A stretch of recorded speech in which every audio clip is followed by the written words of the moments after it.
going to be a good one. My name is Paul Barron. Welcome back into Tech Path.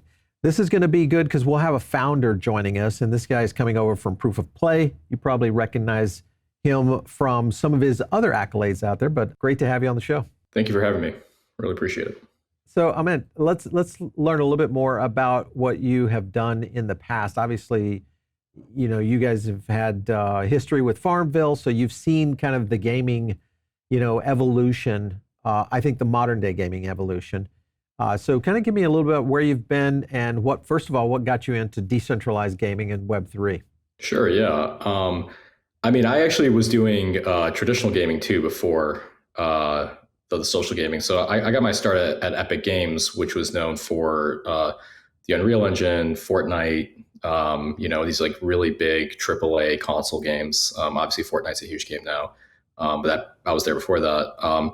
And then I left that company because these social networks are starting to take off in the early 2000s. Right. So went and basically worked on my first startup was this was in social games, and we got acquired by Zynga, and I was the lead developer and one of the creators of the game Farmville. It was the number one game on Facebook. It had 300 million players, did over $1 billion in revenue, and really kind of changed the landscape of gaming from being just like very kind of niche thing to making it so that everyone could be a gamer, right? And so we really expanded the market with that game, and that then led to then after the iPhone came out, that then led to kind of what you now see with mobile games like Candy Crush and Angry Birds, and so a lot of those ideas were kind of formed in our days at Zynga on social games on Facebook. I still believe that Zynga may have been the birth of really how Web3 gaming began, because it has a lot of similarities in terms of culture and the way that Web3 gaming has evolved, which was very in the early stages of social gaming. I remember when Mark Pincus first launched Zynga and really started moving out into the social game ecosystem, which really was setting the stage for it. So I definitely see kind of the comparison between the two. Yeah. If you think about these things as like business innovations, mm-hmm. right? Like social gaming, there was two main things that made social gaming. The first was obviously, you're playing with your friends, right? So the game, rather than be like a solo experience, is really kind of about connecting with other people through gameplay. And then the second was this idea of, like microtransactions, free to play gameplay that then you augment and you kind of monetize through microtransactions. So, you're playing the game for free, you hit a wall, you want to play more. It's actually almost a return to arcade gaming where you put another quarter in. Exactly, right? Yeah. Fundamentally, I think Web3 gaming is community first. Yep. And, when we think about like how this evolves the landscape of gaming, I think it's the idea that you're building together with your community. Your community is helping you steer the direction of the game. We launched this game a year and a half ago, and we've done like 80 updates to it every week. And so much of that is based on feedback from our players and them helping us figure out like what's important to work and what's not. But ultimately, it's about how do we create a sandbox, like a petri dish for people to get together and then see what comes out of it, right? These connections, this is known as emergent gameplay. And like, how do we just like create the conditions for people to connect with each other through gameplay? And so we're really pushing the boundaries on that. And that to me is where Web3 is like, it's exciting, it's new. And I think that's the opportunity in front of us as both, game designers and as people who are building something new. Obviously you guys are talking about launching a chain with Apex Chain. That's a little bit of a different challenge there. Why go that direction as opposed to maybe just joining into some of these other blockchains that have already been dominant in the gaming sector? So we tried that. So I think there's actually one major distinction between us versus almost every other Web3 gaming company, which is our games are running entirely on the blockchain. So in a traditional game, you have, your players download some software, mm-hmm. they connect to one of your servers, right? And then they play on your servers. But, if you shut the servers down, if people, the company goes away, whatever it is, players can't access the gameplay anymore. So this actually happened with Farmville. Farmville, again, 300 million players. It's a huge player database. The game, was shut down in 2020. It was sunset. And so those players can no longer access that game. They can no longer access the things they did in the game. And so with this company, we've actually gone and done something very difficult, very different, and very difficult, which is we've actually created the game itself on chain, which means that, we have no servers. Everything is running on, an Ethereum compatible network. So we started with Polygon, right? Interesting. But in order to actually create a gameplay experience that was, like kind of easy to play, and maybe you guys hear us a lot, like, just Web3 is hard to use, right? So yes, we want to solve that problem, right? And so the way we did it was we basically paid the gas for everyone. So when players play our game, even though everything is happening on chain, they're never paying gas.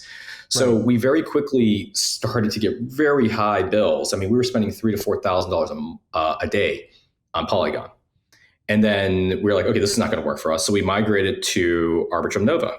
And then that brought the cost down again. They have a different kind of consensus model and all this other stuff. And that worked for us. And then again, some other application got really popular on Nova. And then our gas costs increased again. And we were spending $10,000 to $20,000 a day. So it was just, we had no choice. We had to actually launch our own chain. Exactly. Otherwise, it wasn't like sustainable as a business. So, I think that's why we launched Apex. It's so many of the studios that's why we're seeing kind of musical chairs right now. It's just a constant, it seems like it's a constant evolution of game studios that are seeming to try to find a home in terms of some of these blockchains. Within that, and I want to kind of follow on the point you made, which is being on chain and what that means for games that do either, especially in Web3, we'll most likely see a lot of games get sunsetted and or abandoned. And to your point, a player community is basically going to be left out in the cold. I'll talk about that in a second. I want to go further into your stats, because I was looking at the Apex stats here. Active accounts still growing. So I mean, really, for a fairly new project, you guys are continuing to grow here. Yeah. So this is not actually accurate. So basically, what you're seeing here is accounts that are directly touching the chain. But what most players are doing is they're having their gas paid for them. So they're actually interacting with our relayer, our transaction relayer. So, we're, like if we haven't revealed our DAU numbers, but, I would say they're well north of 50. I would say they're well north of 50,000.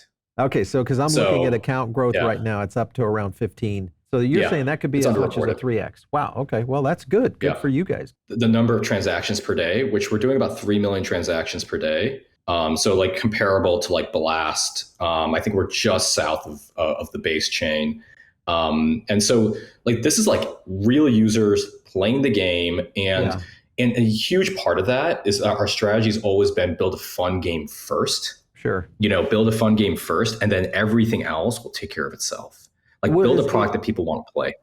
Is Apex Chain an L2 or is this more like an L3? Explain what? Yeah. So it's from a technological perspective, it's actually their equivalent. The only question is are you writing the transactions back to Ethereum, or are you writing them to an L2? So in our case, we're writing the transactions. If you click on, actually it's funny, if you click on the activity tab on the side here, you'll actually get the L3s. Yeah, you'll see it. But long story short, there it is, proof of play. So daily TPS this is like really high. And so basically, with us, what you're seeing is instead of us, like people are taking actions on our chain. And then what we're doing is we're basically writing the results of those actions back to Arbitrum 1 instead of Ethereum. And the reason we're doing that is for cost and for speed. And so, we're built off the same technology as say like Arbitrum Nova or any of the other Arbitrum-based L2s. But we just decided to actually base ourselves off of Arbitrum 1 because it's faster, it's cheaper. And ultimately, I don't think players care. Do I have the ability to access my, this is a good Yeah. And these numbers are actually this is an outdated image as well. If you actually go to the site, roll up that WTF, you can see it. And it was only after we moved to Apex were we able to actually get to So this is real numbers, and you can see here that we're actually like in terms of TPS, we're comparable currently to Arbitrum One. Yeah. We're like right below base, and so like we're really pushing things to its limits here. Mm. And the big Is number this scalable for us, as it is right now? Oh, so that's a great question. And so the answer is yes, up to a limit, right? And so, on Farmville, we had 64 databases because at some point you couldn't put all of the users on a single database. So we actually had to split our user base across multiple databases. The same thing is true of this, right? So we're starting to hit our limit in terms of the number of active users we can put on a single chain. And in order to do that, in order to actually like fix that problem, we have to start actually expanding horizontally. Which means we need to add more chains. And then that sounds like a one subnet player to can me. be on. Exactly. It's maybe similar to Avalanche subnets. There's Avalanche. Yeah. Okay. Yeah. All right. So multiplayer. What's the likelihood of getting that moving soon? So we already have PvP in the game. It's in preview mode. And we've decided to keep it in preview mode until we're just really confident that we have an additional protocol that we're creating. So one of the things that I have to kind of caveat this with is because we're building games on chain, we have to actually rebuild a lot of primitives that you get for free in the Web 2 world. Yeah. So something like two players are playing each other and we want to make sure that there's a referee. We have to actually go and build this like decentralized referee system to ensure that the matches are fair, right? So everything is like 10 times harder and takes like a lot more like engineering like prowess in order to actually solve these problems. But that's also the opportunity, right? If we go and we're actually able to solve scalability for our game, we're able to figure out how to do things like decentralized referee system for player online player matches. It starts to actually push the state of the art forward.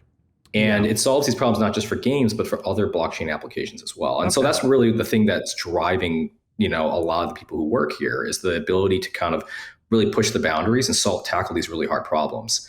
Do you see this moving outside the game sector soon, or do you feel like this is primarily going to stay in the game? I see the potential for it. So, the example here is that Amazon, they built Amazon.com and they're like, let's just focus on Amazon.com, the business. And the technology is just an enabling thing that we have to build in order to make the shop work, right? Okay. The web store work. Yeah. And so for us, the entirety of my focus is build a great game, get a lot of people to play it.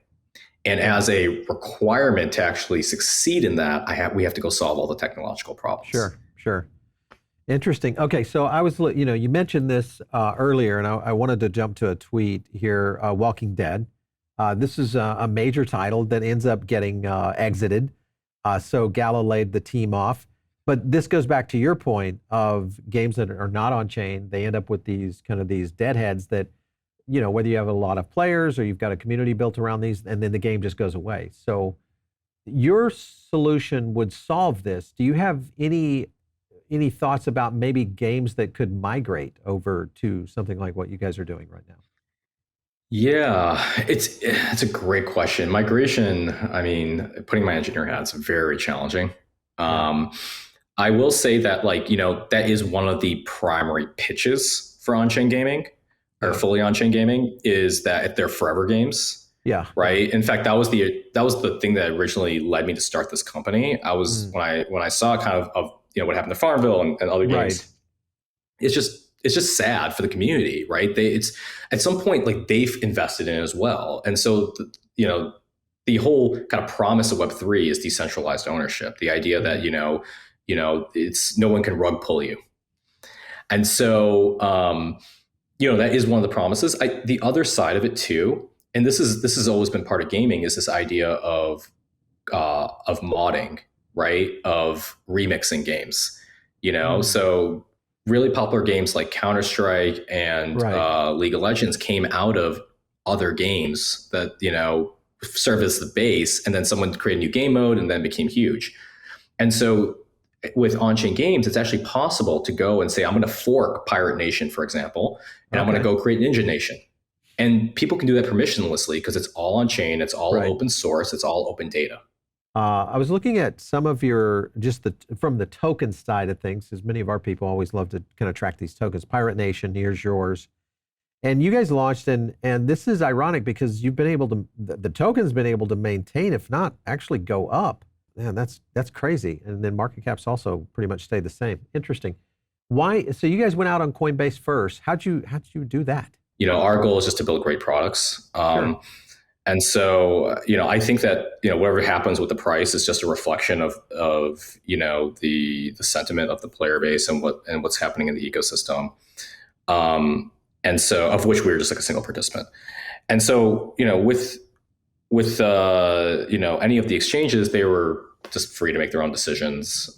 Interesting. We told them what was coming, and they just made, it's their call, and it's actually very opaque to us, and I think that's like by design. I think that's like good for the industry. Honestly, it's just like that they're working independently.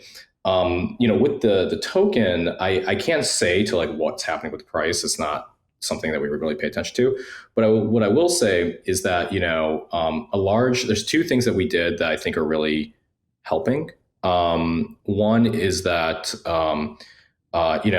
players have the ability to stake their tokens immediately, and as a way of like kind of helping secure and show commitment to the proof of play and Pirate Nation network, right? And so right now the game itself it's like semi-decentralized, but like all the nodes are being run in like by a single provider. And so over time, it makes sense for us to actually make it possible for there to be more distribution amongst the nodes. And the second, and so like a large percentage of the people are staking. You had that dashboard up earlier, the Dune dashboard, and it shows you the percentage of players staking, and it's like 80%, which is like an insane number. So 80% of the people who claimed the Pirate Nation token airdrop are now staking, or close to 79%, right? And so that means that there's just like not any supply, right, in the ecosystem. The second thing there is that even if you stake, you can still use the token within the game. And so we call this spend from stake, and we think it's a pretty unique innovation because it basically means that people can keep their stuff staked, right, help secure the network. But then if they decide they want to, use that token and help, purchase items in the game or do, take gameplay actions or whatever it may be, they're able to do that without being penalized. With this, now you guys are not fully launched on this. When will this be fully available? So the game has been live for a year and a half. What we have been doing though is like basically making it invite based. Yeah, and that's partly because we need to. I think once we solve the multi-chain, right? So getting into that. Okay, all right. Exactly. I think that's reasonable. Because I hate those kind of games, unfortunately, that only parse out the amount of users that can come on. Because obviously I like to see if the capacity and just the stress test behind it can be there. When you look at multi-device, and sorry, Paul, just to give you context here, we went from we 50x our user base in good. 2 months. So it wasn't that we didn't scale it, but for us ultimately, the entire history of this company has been hitting a scaling wall, then breaking it, hitting another scaling wall, breaking it. Yeah, and then running into it.